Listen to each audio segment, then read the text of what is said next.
بسم اللہ الرحمن الرحیم۔ ایک بار ایک شہر میں ایک نیک آدمی رہتا تھا جس کا نام حسن تھا۔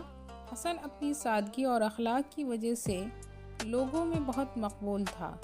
اس کی زندگی کا مقصد صرف اللہ کی رضا حاصل کرنا تھا۔ وہ ہمیشہ دوسروں کی مدد کرتا، غریبوں کی خدمت کرتا اور ہر وقت صدقہ دیتا۔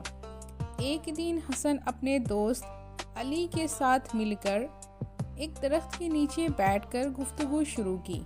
علی نے حسن سے پوچھا، تم ہر وقت لوگوں کی مدد کیوں کرتے ہو؟ تمہیں تو اپنی زندگی بھی گزارنی ہے۔ حسن مسکرایا اور کہنے لگا، میرے دوست، آپ جو جتنا دیتے ہیں اللہ آپ کو اس سے بھی زیادہ عطا کرتا ہے۔ میں جو بھی دیتا ہوں وہ میرے لیے بڑی خوشی کا باعث بنتی ہے۔ اچانک ایک بوڑھی عورت ان کے قریب آئی۔ وہ بہت کمزور اور بے بس نظر آ رہی تھی۔ اس نے حسن سے کہا، بیٹا، مجھے کچھ مدد کی ضرورت ہے، میرے پاس کھانے کے لیے کچھ نہیں ہے۔ حسن نے فوراً اپنی جیب سے کچھ پیسے نکال کر اس کے ہاتھ میں دے دیے۔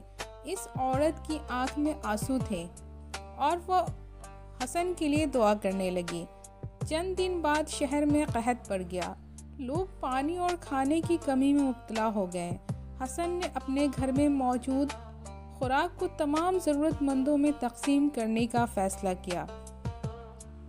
اس نے اپنے پڑوس کے غریب لوگوں کی مدد کی اور ان کے چہرے پر مسکراہٹیں لانے کا سبب بنا۔ حسن کا یہ عمل لوگوں کی محبت اور اعتماد کا باعث بنا۔ وقت گزرتا گیا، اللہ نے حسن کے رزق میں بے حد اضافہ کیا۔ اس نے اپنی زندگی خوشی سے گزاری اور دوسروں کی مدد کرنا جاری رکھا۔ اس کہانی سے ہم یہ سبق سیکھتے ہیں کہ اللہ کی رضا کے لیے کیے گئے اعمال کبھی ضائع نہیں جاتے۔ انعامات کا وعدہ ہمیشہ اللہ کی طرف سے ہوتا ہے۔ اگر ہم دوسروں کی مدد کرتے ہیں تو اللہ تعالیٰ بھی ہمیں اپنے بے شمار نعمتوں سے نوازتا ہے۔ حسن کی طرح ہم بھی اپنے دل میں رحم اور محبت رکھیں، کیونکہ یہی اصل اسلامی اصول ہے۔ آمین۔